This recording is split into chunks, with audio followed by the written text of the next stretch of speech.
Hingpit na gipatuman sa kapulisan ang pagdakop sa mga taong nalambigit sa parang pagpangubkob og bas o gingunuan graba sa kanilang mga dapit sa lalawigan sa Sugbo. Kini si pagpakita sugot nga suporta sa PNP sa suspension order ni Governor Gwen Garcia sa mga quarry operation sa lalawigan. Ano ang report?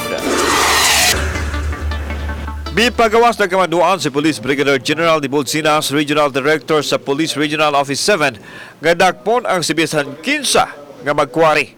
Lakip sa apektado mao ang mga dagkong quarry operators nga may permit gikan sa Department of Environment and Natural Resources.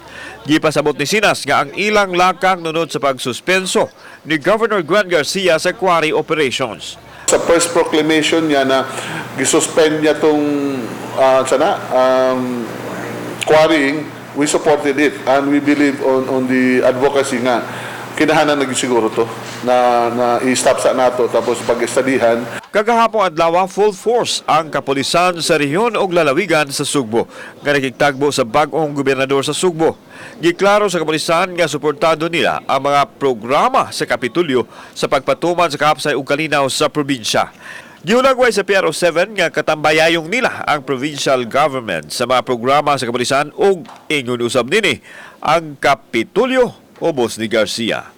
We're very happy to work with you, ma'am. And rest assured that whatever your legal directives, we will follow. And we will support you all the time. Kauban si John Solon, ako si Alan Domingo. Balitang Bisdak.